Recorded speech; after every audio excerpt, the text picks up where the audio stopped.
Alright, legends, welcome along to Here's Rodder's Reviews. We're getting into Rogue One, a Star Wars story now, and this one here, out of the new Disney selection of movies so far, is by far my favourite. Um, Although there is a good chunk of the sequel trilogy that I do kind of have a soft spot for, but Rogue One, in my opinion, is the high point of the new movies.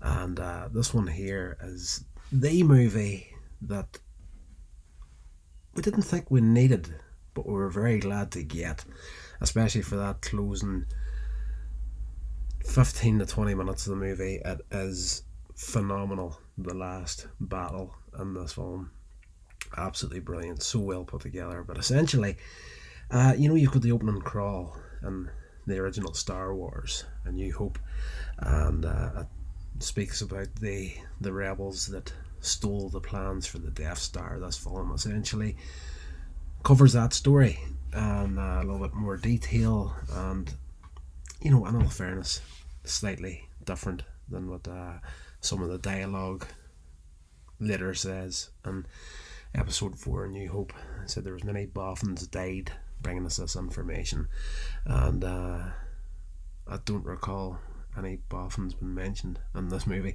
Anyway, the movie starts out, there's a research scientist that worked for the Galactic Empire, Galen Erso. He's hiding out on this planet trying to stay away from the Imperial forces when Director Krennic tracks him down and basically takes him back to finish the Death Star. And Galen, he tries to hide his wife and his small daughter, Jen Erso, and the wife can't stay hidden, hides the daughter, but the wife gets killed in a confrontation. Galen Erso is abducted by the Empire, and Jen manages to. Is Jen even the right way to pronounce her name? We'll just go with Jen. She manages to hide herself, and then she's rescued by a rebel called Saw Gerrera. We cut to 15 years later, and a cargo pilot defects from the Empire, taking a holographic message recorded by Galen to a desert moon, Jeddah. That planet, just going by what we're given in the film here, seems to be one of the big Jedi outposts with a holy city and everything on it. And there's all the kyber crystals. Majority of the kyber crystals are there. That they are what was used to power the lightsabers for the Jedi. There's an intelligence officer for the Rebel Alliance, Cason Andor. He learns of this guy's defection, and from an informant, Jin manages to get freed from the Imperial labor camp on another planet. There's a lot of jumping between planets in this episode, and she's brought to the Rebel moon, where the Rebel base we know from the original Star Wars movie, and Yavin 4, and they convince her to find and rescue Galen, so the Alliance can learn about the Death Star. Cassian he's ordered to, as far as Jen Erso is concerned, she's going to rescue her father, bring him back, but Cassian, he is ordered to kill him as soon as they find him. They leave along with a reprogrammed Imperial droid K2SO. This is a fantastic little character in this movie. Brilliant. They go to Jeddah, where the Empire are taking the kyber crystals from the holy city to use them to power the Death Star. Gerrera and his band of rebels, let's just say, he's no longer part of the Rebel Alliance. They need Jen Erso. She was brought up by him to, make contact with Saw Gerrera to bring him back into the fold of the rebels, and they need him in this movie as well. Um, they get to this holy city. There's a huge battle between Saw Gerrera's forces and the stormtroopers. It's a great little action sequence on there.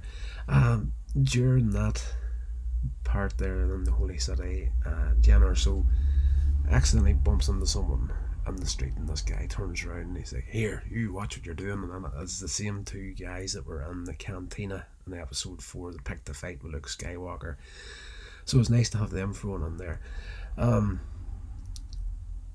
They eventually get taken to Saw Gerrera, and Jen makes contact with him, who's been holding the pilot captive.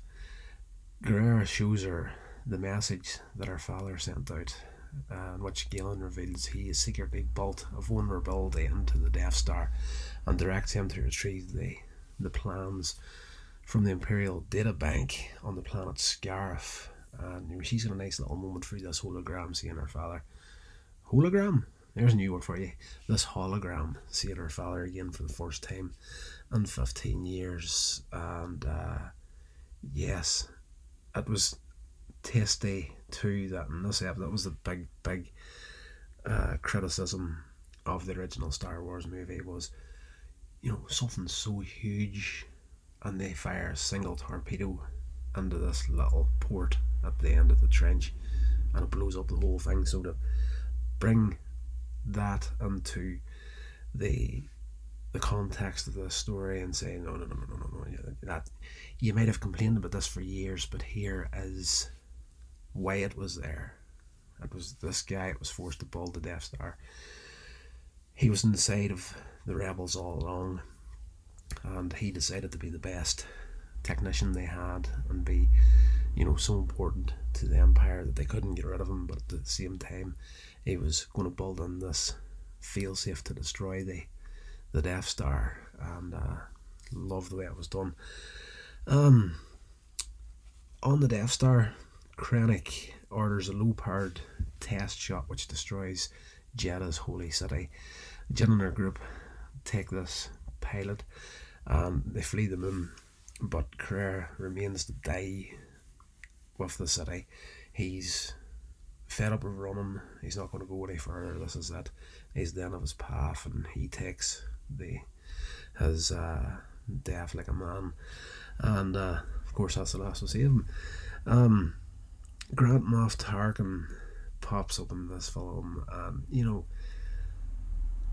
going into a Star Wars movie, I tend to, well, at least it did until recently. The sequel trilogy has kind of taken that part out of me that wants to not find out anything before I see the movies. Like, I grew up with the original trilogy. Very much enjoyed the prequel trilogy for what it was, but there was a lot of childish behaviour on episodes 7, 8 and 9. Now, most of the films are good as far as, visual action goes, but it's the stuff that happened behind the scenes as far as the filmmaking went that just destroyed it for me. But we're digressing. We'll get to that whenever we get to the movies themselves. But in all fairness, you should have known going into Rogue One, because it's set literally right before episode 4 would begin. So whenever this film closes out, you could literally take Rogue One and a copy of Star Wars A New Hope and cut out the end credits of Rogue One and the opening crawl of episode 4 and just mash the two of them together, and they'd be like a flawless match, just where they finish off and begin again. Absolutely fantastic. But having Tarkin pop up in this movie was an absolute treat. Now, computer generated, of course, but so well done. Absolutely fantastic. Before the defection and security leak, Tarkin congratulates Krennic on the completed Death Star. This low powered test was a complete success. But using the defection of this pilot and security leaks as a context to take control of the project, it kind of kicks Krennic out at this point. So again, that's setting up what we know in the original Star Wars. Like Krennic can't be at the end of this movie. That makes perfect sense if you know Episode 4. Krennic is a brand new character. Tarkin's not, of course. And yes, back with the little group of rebels, the pilot leads them to Galen's Imperial Research Facility on another planet, Edu. Cassian chooses not to kill him. He has a moment there where he's about to take him out. Skipping over a lot of the characters that pop up in this movie. There's a lot of rebels, and there's a lot of independent kind of freedom fighters come together as a small little group here.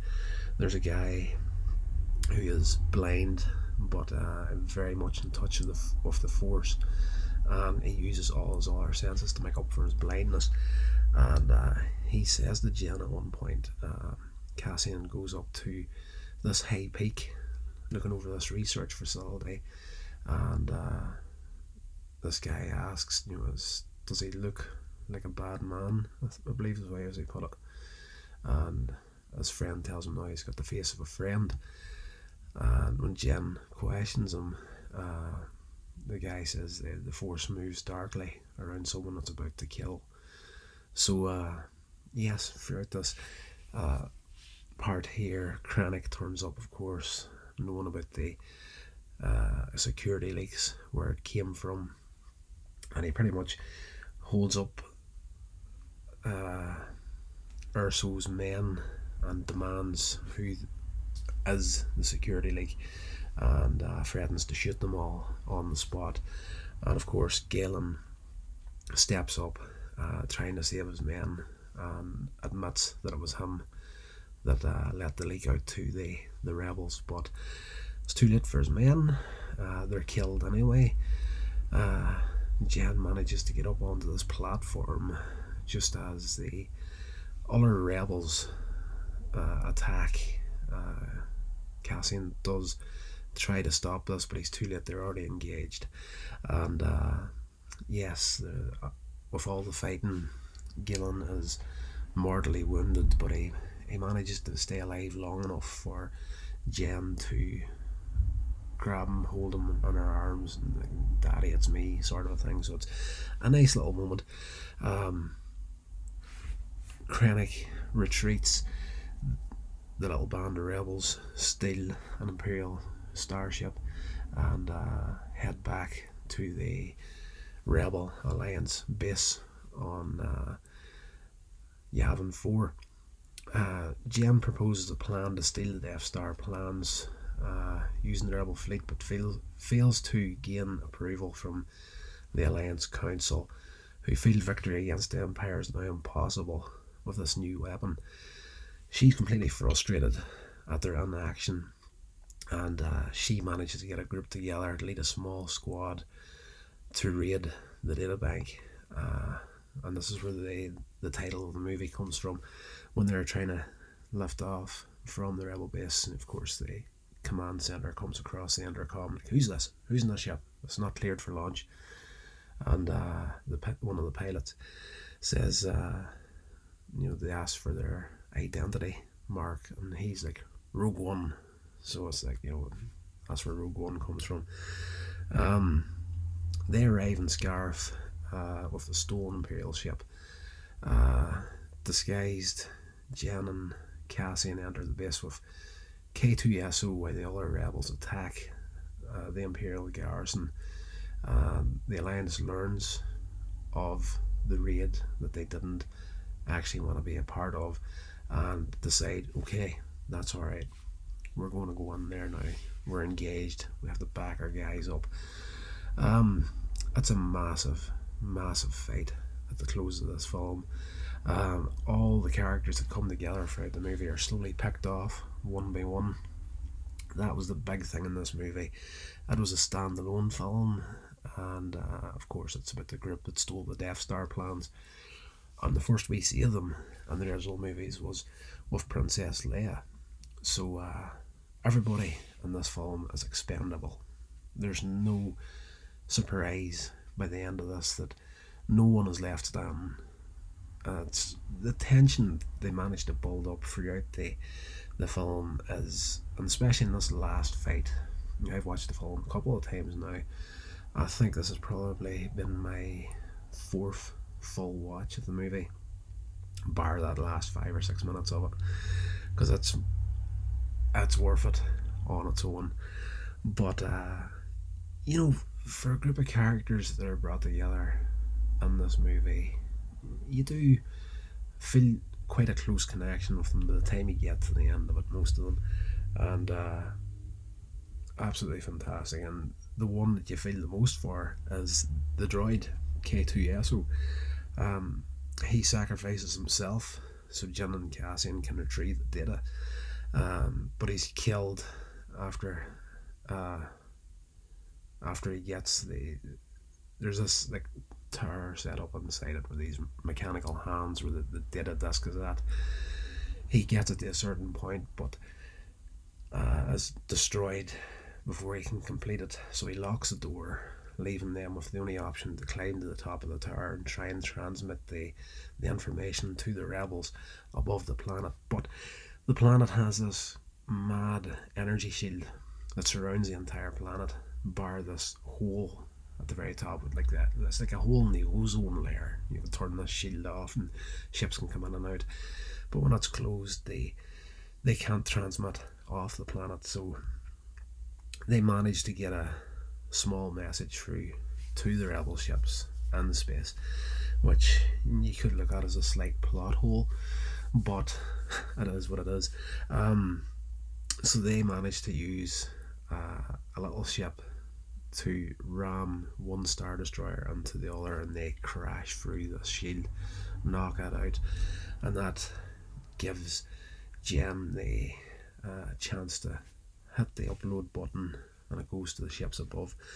Now Krennic at the end of the movie is basically hunting her down on this platform at the top of this tower, and he's just about to take her out, and he demands, "Who are you?" And she says, tells him her name, "I'm Jenna Erso, daughter of Galen Erso, and you've lost," sort of a thing. So like, this is the third time he's actually been told this by a different Erso. Like, I believe her mother said it at the beginning of the film, Galen said it to him halfway through the film, at the very end of it Jen says it to him as well. And there is that classic line pops up in the movie from K2SO, "I've got a bad feeling about this." It's in every movie at some point. Every Star Wars movie has to have that line in it, or it's not a Star Wars movie. So the last we see at Krennic is when the Death Star turns up. Of course, Tarkin gets the word on the Death Star that the data has been hacked on the planet, and he realizes, oh, the plans of the Death Star are on that planet. We're going to go and take out the entire data record center, essentially. So he orders the Death Star into light speed. I didn't know the Death Star could do that until this film, but it is what it is. And he sends word to Lord Vader to let him know what's happening. So I think, if memory serves, whenever this film was originally shot, there was that sequence during the movie where Vader turns up whenever what's his face, Krennic goes crying because Tarkin is trying to take over, and Vader uses the force choke on him. And I think, if memory serves, that was maybe the only part of the movie that Vader was going to turn up in. And I think there was a few reshoots that were called for the end of the movie, which gave us one of the best endings to a Star Wars movie yet. Absolutely fantastic. At the end of this here, all the heroes are basically down and out, bar the Rebel Alliance ships above the planet, and the last two standing is Jenna Erso and Cassian. And the last we see of them, they're sitting on a beach watching the explosion coming towards them. The Death Star has just blasted the planet off. And if you look really closely in the film, it happens very quickly. And I missed it the first time, but it's completely obvious once you see it. Krennic is still on top of the tower at this stage, and the last thing he sees is his beloved Death Star up in the sky. And the first thing that the beam hits whenever it shoots is the tower that he's on, so he's the first casualty of the Death Star on this planet. So again, this isn't a planet destroying shot, it's exactly the same as earlier on in the movie. It's just enough to take out the ground forces of the rebels and destroy the plans and try to keep the Death Star safe.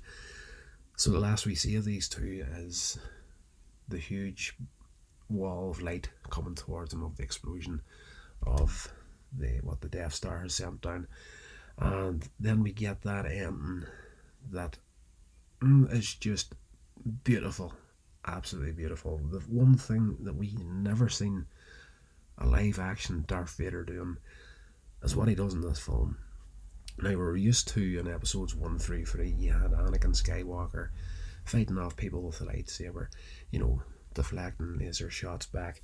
But Darth Vader, throughout the original trilogy, the only time the lightsaber came out was in the lightsaber duel against someone else. We've never actually seen Vader in the suit, in the mask, fighting a bunch of soldiers, and that's what we get at the end of this movie. It's the rebels and the disabled ship of the Rebel Alliance. One of their main ships is disabled in space. The rest of the Alliance has survived, have disappeared. They've cleared off. Retreat. Vader's here. Let's get out of here. So they take a boarding party on, and of course these rebel soldiers are trying to escape and get into another ship, and one of them has the disc with the Death Star plans on it, and a door goes to open up at the end of a corridor and jams just about enough space to reach your arm through, and then you hear the breathing in the background. It's Darth Vader in complete darkness, and he's only illuminated when he lights up the lightsaber, and he walks up this corridor and he's taking out people with the lightsaber. He's using the Force, and he's used the Force to weld this guy to a roof, chuck him down. They're cutting from him to this guy, trying to get the plans through this crack in the door. And whenever you get back to Darth Vader, he's got his fist closed, and he's actually grabbed a laser blast from one of the rebel soldiers, and he throws it back and takes this guy out. Absolutely fantastic.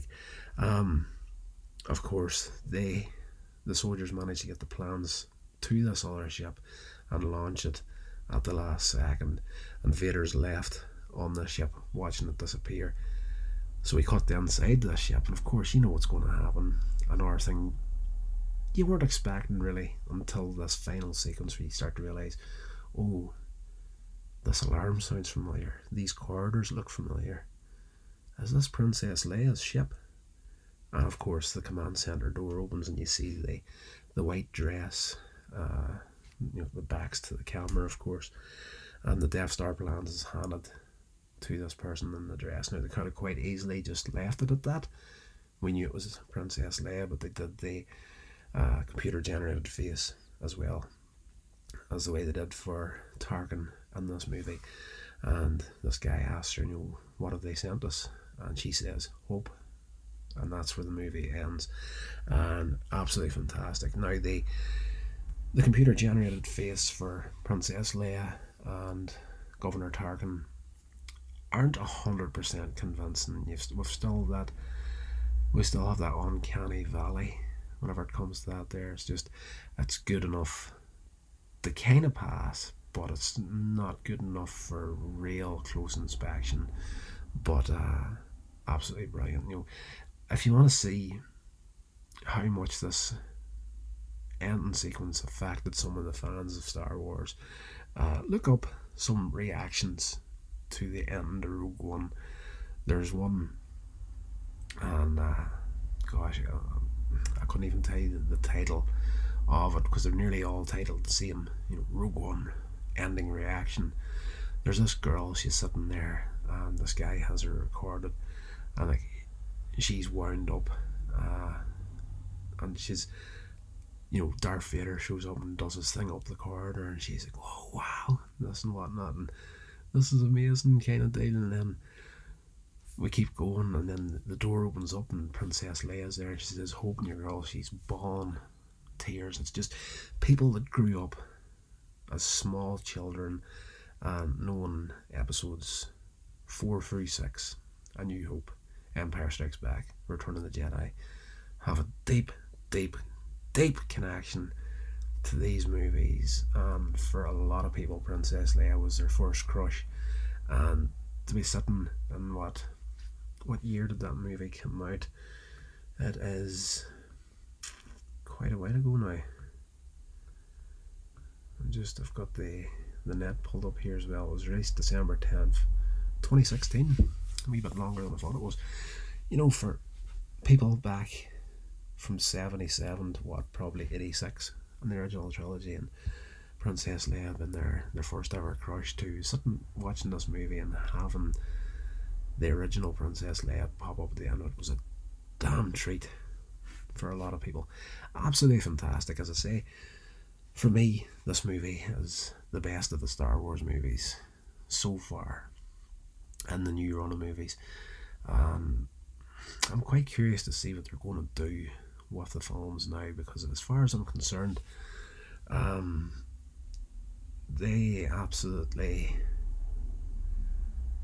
Now, if you enjoy the new sequel trilogy to Star Wars, fair play to you. New generation, I get that. New generation, I'm one of the older generation now. And it is what it is. If you enjoy it, you enjoy it.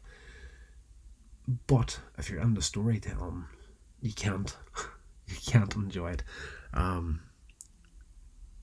We'll get into it whenever we do the actual films themselves, but I feel that as far as the films stand at the minute, they've kind of backed themselves into a corner. It's going to be very hard to get out of.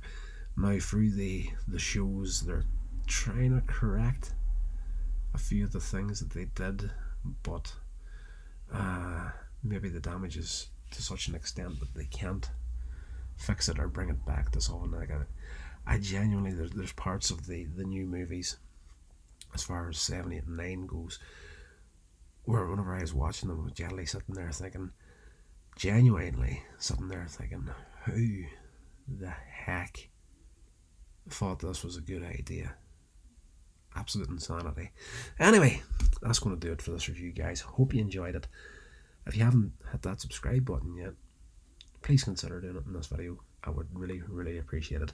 I'm going to be here doing these as much as I can from here on in. So, until the next one, stay safe and take care of yourselves.